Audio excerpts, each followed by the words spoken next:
सीधे आज के विषय पर आते हैं। कक्षा 10 विज्ञान का अध्याय 5 जैव प्रक्रम, या जिसे हम लाइफ प्रोसेसेस कहते हैं। आज की इस विस्तृत चर्चा का स्रोत सीधे एनसीईआरटी की प्रामाणिक सामग्री है। और आज का हमारा मिशन बड़ा स्पष्ट है, इन जटिल वैज्ञानिक तथ्यों को किसी बोरिंग लेक्चर की तरह नहीं, बल्कि एक एक स्टेप में वास्तविक जीवन के उदाहरणों के साथ समझना है। मतलब जब हम जीवित होने की बात करते हैं तो सबसे पहले दिमाग में क्या आता है? शायद सांस लेना या चलना फिरना, यही सब ना।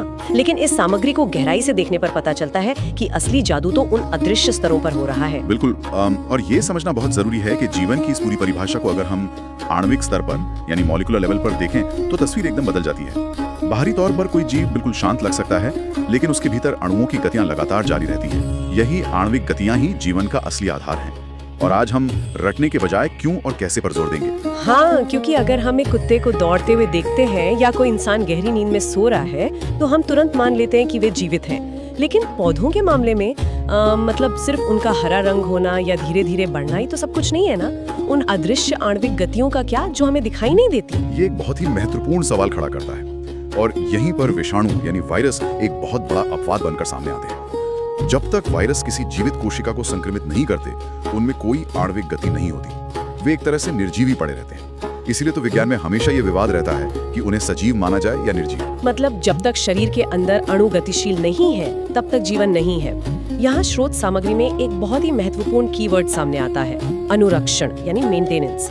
शरीर लगातार टूट फूट और पर्यावरण के प्रभाव से बचने के लिए जो काम करता है, वे सभी काम सामूहिक रूप से जैव प्रक्रम कहलाते हैं। एकदम सही। और मजे की बात यह है कि ये मेंटेनेंस कभी रुकता नहीं है। आराम करते समय या सोते समय भी ये काम चलता रहता है। इस पूरी मशीनरी को चलाने के लिए मुख्य रूप से 4 प्रणालियां हैं: पोषण, श्वसन, परिवहन और उत्सर्जन। ठीक है, चलिए इसे थोड़ा विस्तार से समझते हैं। सबसे पहले पोषण की बात करते हैं। हम इंसान या दूसरे जीव जो भी भोजन खाते हैं वो मूल रूप से कार्बन आधारित होता है। हाँ, और इस पोषण को हम 2 मुख्य तरीकों से समझ सकते हैं। मैं इसे स्टेप बाय स्टेप समझाता हूँ। पहला है स्वपोषी पोषण यानी ऑटोट्रॉफिक। इसमें हरे पौधे आते हैं। ये क्या करते हैं कि कार्बन डाइऑक्साइड और जल को लेते हैं और सूर्य के प्रकाश और क्लोरोफिल की मौजूदगी में उसे कार्बोहाइड्रेट में बदल देते हैं। और जो कार्बोहाइड्रेट पौधे तुरंत इस्तेमाल नहीं कर पाते, उसका क्या होता है? वो उसे स्टोर कर लेते हैं ना? बिल्कुल, उसे वे मंड या स्टार्च के रूप में स्टोर कर लेते हैं। लेकिन यहाँ एक बहुत ही दिलचस्प अपवाद है, मरुद्भेद यानी रेगिस्तानी पौधे। अरे हाँ, रेगिस्तानी पौधे।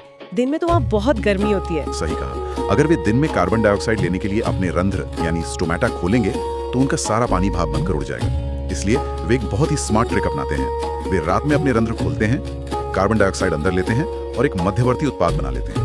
फिर अगले दिन जब धूप निकलती है तब वे उस ऊर्जा का इस्तेमाल करके अपना खाना पूरा करते हैं। प्रकृति का ये अनुकूलन सच में कमाल का है। अच्छा, ये तो हो गए पौधे, लेकिन जो विषमपोषी है यानी हेटेरोट्रॉफिक जीव जो दूसरों पर निर्भर है, उनके तरीके तो और भी अलग है। जैसे फफूंदी या फंगस, मैंने पढ़ा है कि वो तो शरीर के बाहर ही भोजन का विघटन कर देते हैं। हाँ, वो एंजाइम बाहर छोड़कर भोजन को पचा लेते हैं और फिर उसे सोख लेते हैं। और कुछ तो ऐसे परजीवी होते हैं जो बिना मारे ही जीवों से पोषण चूस लेते हैं, जैसे अमरबेल, सिर की जूं या पेट में पाया जाने वाला फीताकृमि यानी टेपवर्म। वहीं अगर हम अमीबा की बात करें तो वो अपने कूटपाद यानी स्यूडोपोडिया से भोजन के कण को पूरी तरह घेर कर अंदर ले लेता है। ये तो बहुत ही सूक्ष्म स्तर की बात हो गई। लेकिन अगर हम मानव पाचन तंत्र की बात करें तो ये तो एक बहुत ही अद्भुत और लंबी यात्रा है। मुंह से लेकर गुदा तक फैली एक पूरी नली, जिसे आहार नाल कहते हैं, और ये यात्रा मुंह से ही शुरू हो जाती है। हमारे मुंह में जो लार होती है उसमें लार एमाइलेज नाम का एक एंजाइम होता है। इसका काम है जटिल मंड को सरल शर्करा में तोड़ना। यही कारण है कि जब हम रोटी को देर तक चबाते हैं तो वो मीठी लगने लगती है। बिल्कुल। और फिर वहाँ से भोजन ग्रसिका यानी ईसोफेगस से होते हुए आमाशय यानी पेट तक पहुँचता है। हाँ, और आमाशय में असली रसायन विज्ञान शुरू होता है। वहाँ जठर ग्रंथियां होती हैं जो हाइड्रोक्लोरिक अम्ल, पेप्सिन और श्लेष्मा यानी म्यूकस निकालती हैं। पेप्सिन प्रोटीन को पचाता है, लेकिन उसे काम करने के लिए अम्लीय माध्यम चाहिए जो हाइड्रोक्लोरिक अम्ल देता है। लेकिन वो अम्ल तो इतना तेज होता है कि पेट को ही नुकसान पहुंचा सकता है ना? एकदम सही सवाल। यहीं पर श्लेष्मा या म्यूकस काम आता है। यह पेट की अंदरूनी परत को उस खतरनाक अम्ल से बचाता है। और आपने रियल लाइफ में एसिडिटी के बारे में तो सुना ही होगा। जब पेट में यही अम्ल बहुत ज्यादा बनने लगता है तो हमें सीने में जलन महसूस होती है। यहाँ बात सच में बहुत दिलचस्प हो जाती है। पेट के बाद खाना जाता है क्षुद्रांत्र यानी छोटी आंत में, और स्रोत में ये साफ बताया गया है कि अलग अलग जीवों में इसकी लंबाई अलग होती है।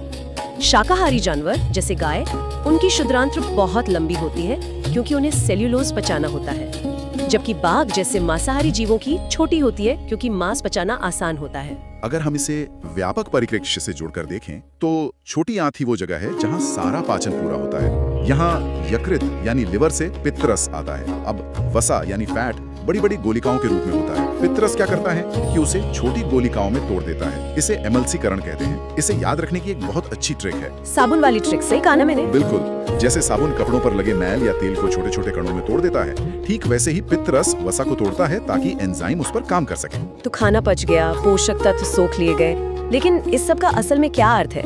मेरा मतलब है सिर्फ खाना पचाने से तो ऊर्जा नहीं मिलेगी, वो ऊर्जा शरीर को कैसे मिलती है? यहीं पर श्वसन यानी रेस्पिरेशन की भूमिका आती है। कोशिका के अंदर जो ग्लूकोज होता है वो पहले 3 कार्बन वाले अणु पाइरुवेट में टूटता है। अब इसके बाद के रास्ते इस बात पर निर्भर करते हैं कि ऑक्सीजन है या नहीं। अगर ऑक्सीजन है तो वो वायवीय श्वसन होगा, है ना, जो माइटोकॉन्ड्रिया में होता है। सही कहा। ऑक्सीजन की उपस्थिति में बहुत ज्यादा ऊर्जा निकलती है जो एटीपी के रूप में जमा हो जाती है। लेकिन अगर ऑक्सीजन नहीं है, जैसे यीस्ट में किण्वन या फर्मेंटेशन के दौरान, तो वो अवायवीय श्वसन कहलाता है।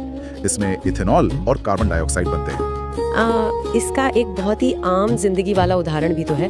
जब हम अचानक कोई भारी काम करते हैं या बहुत तेज दौड़ते हैं तो हमारी मांसपेशियों में दर्द होने लगता है। हाँ, क्रैम्प्स आ जाते हैं। ऐसा इसलिए होता है क्योंकि अचानक मेहनत करने से मांसपेशियों में ऑक्सीजन की कमी हो जाती है। तब वो पाइरुवेट एक अलग रास्ता लेकर लैक्टिक अम्ल में बदल जाता है।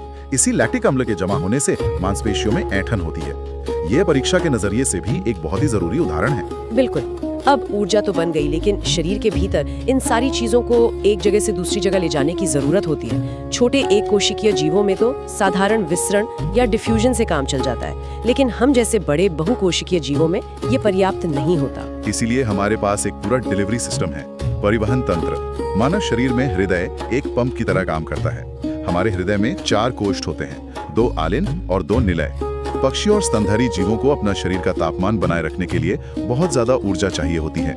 ये 4 कोष सुनिश्चित करते हैं कि ऑक्सीजन युक्त शुद्ध रक्त और बिना ऑक्सीजन वाला अशुद्ध रक्त आपस में बिल्कुल ना मिले। इसे दोहरा परिसंचरण कहते हैं ना? हाँ, और इसकी तुलना अगर मछलियों से करें तो उनके हृदय में सिर्फ 2 ही कोष्ठ होते हैं। उनके शरीर में एक पूरे चक्र में रक्त केवल एक ही बार हृदय में जाता है। ये तो जानवरों की बात हो गई। पौधों में भी तो परिवहन होता होगा? बिल्कुल होता है, और इसे याद रखने की एक बहुत ही मजेदार ट्रिक है। पौधों में 2 मुख्य नलिकाएं होती हैं, जाइलम और फ्लोएम। इसे ऐसे याद रखें, ज से जाइलम और ज से जल, यानी जाइलम मिट्टी से पानी और खनिज ऊपर ले जाता है, और फ से फ्लोएम और फ से फल यानी फूड। फ्लोएम पत्तियों में बने भोजन को पौधे के हर हिस्से तक पहुंचाता है। जाइलम से जल और फ्लोएम से फल, ये सच में बहुत काम की ट्रिक है। अब इस पूरी प्रक्रिया के दौरान शरीर में कुछ कचरा भी तो बनता होगा ना, जैसे नाइट्रोजन युक्त हानिकारक पदार्थ।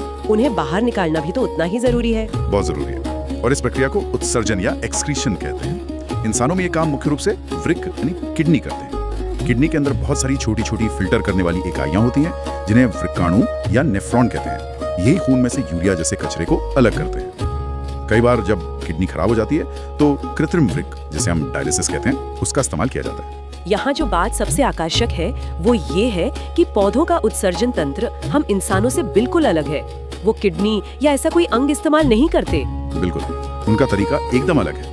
पौधे क्या करते हैं कि अपना बहुत सा कचरा पत्तियों के रिक्तिकाओं में जमा कर लेते हैं, और जब वो पत्तियां पुरानी होकर गिर जाती हैं तो कचरा भी उनके साथ चला जाता है। और मैंने सुना है कि वो पुराने जाइलम में भी कचरा इकट्ठा करते हैं। हाँ, रेजिन और गोंद के रूप में। आपने अक्सर पेड़ों के तनों से गोंद निकलता देखा होगा। वो असल में पौधे का अपशिष्ट पदार्थ ही है, और कुछ कचरा तो वे सीधे अपनी जड़ों के आसपास की मिट्टी में ही छोड़ देते हैं। मतलब पूरी तरह से एक इको फ्रेंडली कचरा प्रबंधन।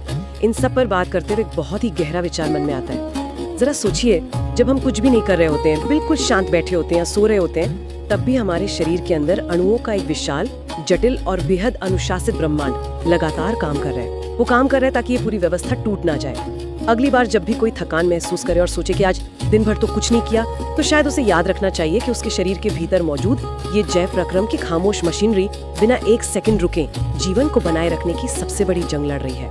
क्या हम इस खामोश मेहनत की कभी सच्ची सराहना कर पाते?